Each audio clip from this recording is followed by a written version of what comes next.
നമ്മൾ രാജസ്ഥാൻ സ്ക്വയർ കണ്ടു കഴിഞ്ഞു. അടുത്ത ഇനി അമൂർത്തിമൂറിൻ്റെ ശവകുടീരം കാണാൻ പോവുകയാണ്. നമുക്ക് അത് കാണാൻ പോകാം ഇനി അടുത്തത്. അങ്ങനെ അമൂർത്തിമൂറിൻ്റെ ശവകുടീരത്തിൻ്റെ അടുത്തെത്തി. അപ്പോൾ നമ്മളവിടെ ഒരു മാപ്പ് കണ്ടു. അമൂർത്തിമൂറിൻ്റെ ഭരണകേന്ദ്രത്തിൻ്റെ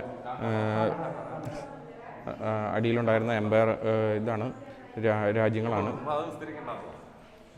നമ്മുടെ അതിൻ്റെ അത് ഡൽഹിയുടെ ഒരു സൈഡ് വരെയും കാണിക്കുന്നുണ്ട്. ഇതുണ്ടോ, ഡൽഹി കാശ്മീരൊക്കെ കാണിക്കുന്നുണ്ട്.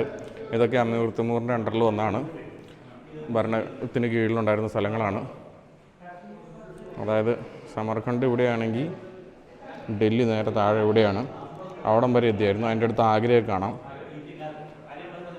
ഇവിടെ ലെഫ്റ്റിൽ ഇസ്താൻബുൾ, വലിയൊരു വാസ്റ്റ് ഏരിയ ആയിരുന്നു.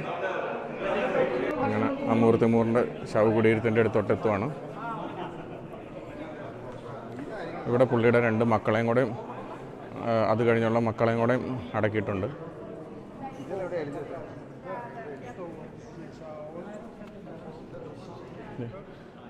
അങ്ങേറ്റത്തുള്ളതാണ് അമൂർത്തിമൂറിൻ്റെ.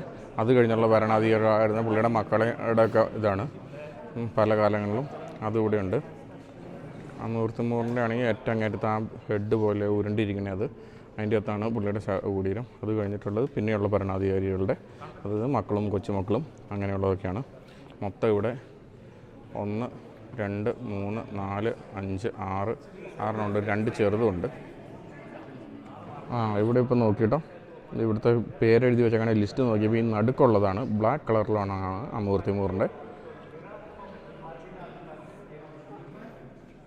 ശവകുടീരം. ബ്ലാക്ക് കളറിലുള്ളതാണ് അമൂർത്തിമൂറിൻ്റെ ശവകുടീരം. ഇവിടെ ലിസ്റ്റ് എഴുതി വെച്ചിട്ടുണ്ട് ഇവിടെ ഓരോരുത്തരുടെയും. ഇപ്പോൾ നോക്കിയപ്പോൾ അത് മനസ്സിലായി. ഇവിടെ എല്ലാം ഷാൻലിയർ കിടക്കണുണ്ടോ, നല്ല ബ്യൂട്ടിഫുൾ ആയിട്ടുള്ള ഇത്.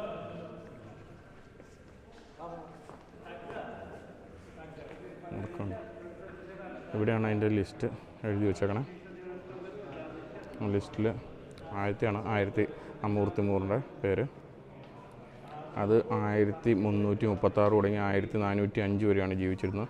പിന്നെയുള്ള അങ്ങനെ 9 തലമുറയുടെ പേരുണ്ട്. അപ്പോൾ നമ്മൾ അമൂർത്തിമൂറിൻ്റെ ശവകുടീരം കണ്ടിറങ്ങി. ഇനി നമ്മൾ വണ്ടിയിൽ കയറി പോവാണ്. നമുക്ക് കുറച്ച് സിൽക്ക് റൂട്ടിൽ കൂടെ കുറച്ച് ഡ്രൈവ് ചെയ്യാനുണ്ട്. അതൊരു എക്സ്പീരിയൻസിന് വേണ്ടി. കാരണം ഫേമസ് റൂട്ടാണല്ലോ സിൽക്ക് റൂട്ട്. പല ആൾക്കാരും UK നിന്ന് ഇന്ത്യക്കൊക്കെ പോയതാണ് റോഡ് വഴി. അതുകൊണ്ട് ആ റൂട്ടിൽ കുറച്ച് ദൂരം ഒന്ന് പോകാമെന്ന് കരുതിയാണ്. സിൽക്ക് റൂട്ടിൻ്റെ കാഴ്ചകളൊന്ന് നോക്കാം, ജസ്റ്റ് ഒന്ന് എക്സ്പീരിയൻസ് ചെയ്യാം. ഇതാണ് നമ്മുടെ വണ്ടി. നല്ല വലിയ വണ്ടിയാണ്, ഷവർലയുടെ. ഇനി ഇവിടെ നമുക്ക് 1/2 മണിക്കൂറുണ്ട് നമ്മൾ പോകാൻ ഉദ്ദേശിക്കുന്ന സിൽക്ക് റൂട്ടിൽ ഒരു സ്ഥലത്തോട്ട്. ജസ്റ്റ് ഒരു എക്സ്പീരിയൻസിന് വേണ്ടി പോകുന്നതാണ്. അവിടെ ഇന്നലെ നമ്മൾ വരേണ്ടതായിരുന്നു. ഇന്നലെ ട്രാഫിക് ആയിരുന്നു, നമുക്ക് പോകാൻ പറ്റിയില്ല. അപ്പം ഇന്ന് നമുക്ക് ഇവിടുത്തെ സ്ട്രീറ്റ് നല്ല രസമുണ്ടല്ലേ, ചെടികളൊക്കെ വെച്ചുപിടിപ്പിച്ച്. ഈ ചൂടായതുകൊണ്ടാണ് നമ്മളൊരു സ്പ്രിങ്ങിലോ ഓട്ടം സീസണിലൊക്കെ വരുന്നെങ്കിൽ നല്ല ബ്യൂട്ടിഫുള്ളാണ്. ഇതിപ്പോ സിൽക്ക് റോഡായോ?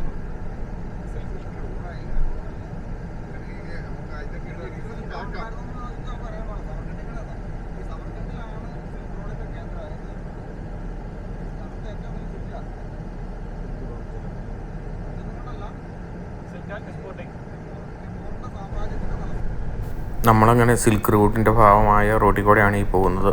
ഇന്നേ കാലത്ത് അതെല്ലാം നല്ല റോഡുകളെല്ലാം പണിത് സ്ട്രീറ്റെല്ലാം അലങ്കരിച്ച് നല്ല ഭംഗിയാക്കി ഈ കാണുന്ന പോലെ വെച്ചിരിക്കുകയാണ്.